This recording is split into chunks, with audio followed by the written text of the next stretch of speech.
Hello hello friends, welcome my YouTube channel Florence nursing classes. तो जिसका हम सभी को इंतज़ार था, आ गया है नॉरसेट 5 का नोटिफिकेशन, जो कि एम्स दिल्ली के द्वारा आज की ही डेट में जारी किया गया है।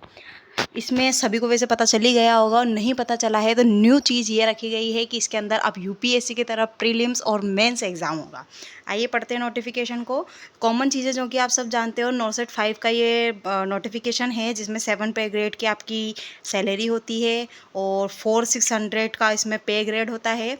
और क्वालिफ़िकेशन की बात करें तो बीएससी नर्सिंग इसके अंदर क्वालिफिकेशन के लिए होते हैं। और अगर आप जीएनएम हैं तो आपको 2 साल का एक्सपीरियंस चाहिए होता है 50 वेडेड का। ये सब हमारे लिए पहले से ही नोन था, वही सारी चीज़ें हैं। फ़ीस की बात करें तो एप्लीकेशन फ़ीस आपकी जनरल और ओबीसी कैंडिडेट के लिए 3000 रहने वाली है, और एसटी एससी कैंडिडेट के लिए 2400 के समथिंग 2400 इसके अंदर फ़ीस रहने वाली है। जैसा कि हमेशा नॉरसेट होने के बाद से होता आया है, अगर आप एसटी/एससी में आते हैं तो आपकी फ़ीस पूरी तरीके से रिफंडेबल रहेगी, जो एग्ज़ाम के रिजल्ट आने के बाद में आपको रिफ़ंड आपके बैंक अकाउंट के अंदर या जिससे भी आप सोर्स से पेमेंट करते हो उसके अंदर रिटर्न कर दी जाएगी। सबसे यूनिक बात जो इसके अंदर है वो है ये वाली लाइन, जो मैं आपके लिए अंडरलाइन कर रही हूँ।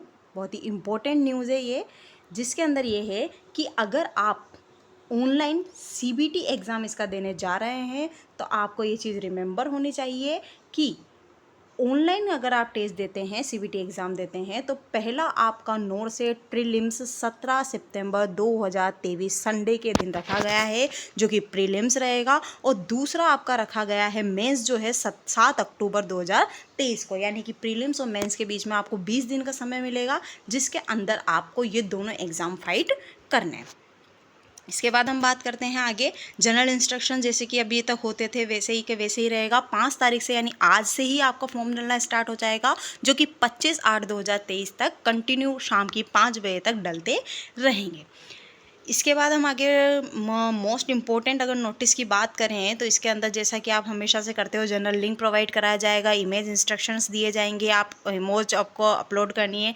एज रिलैक्सेशन की बात करें तो वो जैसा एज रिलैक्सेशन आप सामान्यतः देखते हैं वैसा ही एज रिलैक्सेशन इसके अंदर दिया गया है एसटी एससी ओबीसी के लिए। अगर आप एसटी एससी के अंदर आते हैं तो 5 ईयर का आपको रिलैक्सेशन दिया जाएगा, और ओबीसी के अंदर आते हैं तो 3 ईयर का।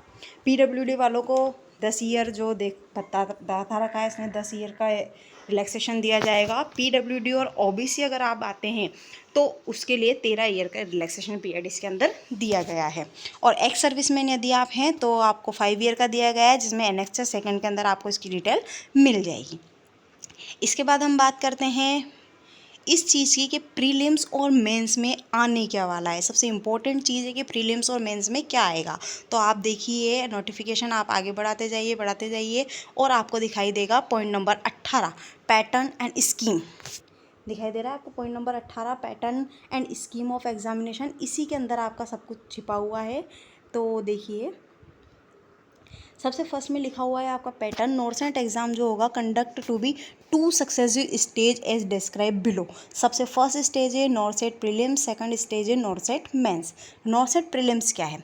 स्कीम ऑफ एग्जाम के अकॉर्डिंग नॉरसेट प्रीलिम्स जो होता है क्वालिफाइड एग्जाम है, where candidate who qualify in this stage, अगर कैंडिडेट इस स्टेज को क्वालिफाइड कर जाते हैं, will be allowed to appear in second stage. यानी कि फिर आप मेंस के लिए अलाउ हैं, आप मेंस दे सकते हैं। Subject to condition describe below, जो कंडीशन है वो नीचे दी गई है। For preparation of list of candidate call the stage second.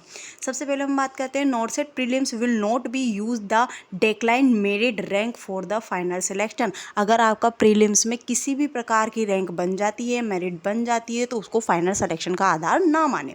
The duration of examination will be 90 minute. ये सबसे बेहतरीन बात इसके अंदर रखी गई है। जो पहले 3 घंटे का एग्जाम होता था, अब वो 1.5 घंटे का हो गया है। 1.5 घंटे का आपका प्रीलिम्स का एग्जाम होगा। 100 एमसीक्यू दिए जाएंगे, जिसके अंदर 20 एमसीक्यू तो जनरल नॉलेज और एप्टीट्यूड के, और 80 एमसीक्यू आपके नर्सिंग सिलेबस के आने वाले हैं। माइनस मार्किंग आपकी हमेशा की तरह 1/3 की माइनस मार्किंग रखी गई है। और अगर आप नॉरसेट का प्रीलिम्स क्वालिफाई करना चाहते हैं तो जो नॉरसेट क्वालिफाइड करने के लिए रैंक थी वही की वही है। अगर आप नॉरसेट प्रीलिम्स क्लियर करते हैं तो आपको 50% आना चाहिए जनरल के अंदर, 45% ओबीसी के अंदर, और 40% आपके एसटी/एससी में बनने चाहिए, तभी आप प्रीलिम्स क्वालिफाई कर पाएंगे। आगे हम बात करें तो जैसे कि अब आप सेकंड स्टेज पर आ सकते हैं, बाकी तो कुछ नॉर्मल चीज़ें। इसके अलावा हम सेकंड लिस्ट पर आते हैं। सेकंड स्टेज के अंदर क्या होने वाला है, तो पहले स्टेज आपको समझ में आ ही गई होगी। पेपर 1.5 घंटे का होने वाला है, 100 मार्क्स का होगा प्रीलिम्स, 80 आपका सिलेबस रहेगा नर्सिंग का, 20 आपका अदर रहेगा, जिसके अंदर जीके और रीजनिंग आने वाली है। अब सेकंड स्टेज की बात करते हैं। Candidate qualified as per scheme in stage first, अगर आप स्टेज फर्स्ट क्वालिफाई कर जाते equal to 5 time of total seat in category general OBC and ST SC EWS will be called second stage. यानी कि अगर आप 5 गुना जो कैंडिडेट है अगर उसको क्वालिफाइड कर जाते हैं जनरल ST SC OBC के, तो उनके लिए कुछ एडिशनल पॉइंट्स इसके अंदर दिए गए हैं। एडिशनल पॉइंट्स की अगर हम बात करते हैं तो क्या क्या ये आगे कहने वाला है। All qualified PW cand will be called for second stage. सारे PWD वाले सेकंड स्टेज के अंदर। All tie cases the qualified candidate with last candidate in list of candidate called the stage will be also stage second. And there may be situation where candidate is qualified but not called second stage examination. Second stage के अंदर क्या होने वाला है, same 90 marks का आपका exam रहने वाला है। 100 MCQ आएंगे 100 मार्क्स के। 4 अल्टरनेटिव वाले जो आपके सिनेरियो बेस्ड क्वेश्चन होते हैं वो इसके अंदर आने वाले हैं। नर्सिंग स्किल कॉम्पिटेंसी के सिनेरियो बेस्ड क्वेश्चन इसके अंदर आएंगे। विल बी नेगेटिव मार्किंग आपकी 1/3 ही रहने वाली है। एक और मैं आपको बेहतरीन चीज़ बता देती हूँ कि सिनेरियो बेस्ड होता क्या है। अधिकतर लोगों को यही नहीं पता कि सिनेरियो बेस्ड होता क्या है। सिनेरियो बेस्ड क्वेश्चन का मतलब होता है कि आपको उस सिचुएशन के अंदर डाला जा रहा है। यानी क्वेश्चन ऐसे आने वाले हैं कि एक हॉस्पिटल है, एक पेशेंट है जिसका नाम ये है, उसके BP रेस्पिरेशन पल्स की ये अल्ट्रेशन आ रही है, ये उसको डिसीज़ है, और अब आप ऐसी कंडीशन में क्या करेंगे। यानी कि सिनेरियो का मतलब होता है आपको एक्चुअल कंडीशन का प्रदर्शन करवाना। वो आपको ऐसी सिचुएशन क्रिएट करेगा कि आप उस कंडीशन के अंदर खड़े हैं और अब आप अपना क्या डिसीजन लेंगे, उसे सिनेरियो बेस्ड क्वेश्चन कहा जाता है।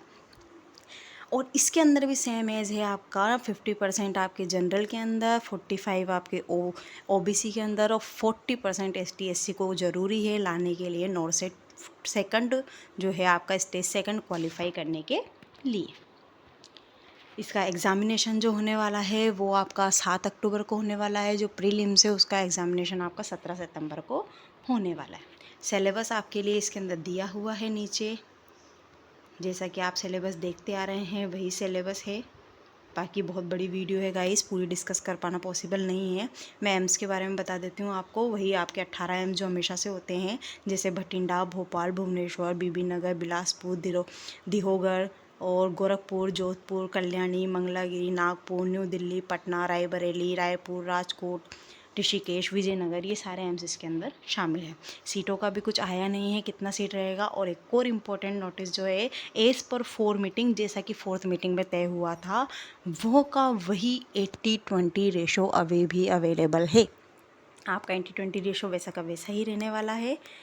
और इसी के साथ गाइस जानकारी पूरी होती है। बाकी बहुत बड़ा नोटिफिकेशन है, आपके लिए मैं नोटिफिकेशन लिंक के अंदर प्रोवाइड कर दूंगी। आप चाहे तो वहाँ से नोटिफिकेशन पढ़ सकते हैं, या फिर मुझे लगता है अब तक आपके पास नोटिफिकेशन पहुँच गया होगा।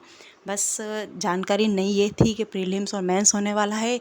प्रीलिम्स का मतलब आपको बता दिया है, 100 क्वेश्चन, 80 आपके नर्सिंग के, 20 आपके अदर। और इसके अंदर जो सेकंड स्टेज यानी कि मेंस है उसके अंदर भी 100 क्वेश्चन, 80 आपके मेन एग्जाम सिलेबस के और 20 आपके अदर क्वेश्चन है। दोनों के अंदर ही 1/3 की माइनस मार्किंग है। 80-20 रेशो रखा गया है और 50, 45 और 40 मार्क्स लाना ज़रूरी है क्वालिफाइड करने के लिए।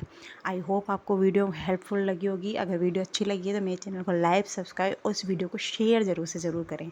Thank you.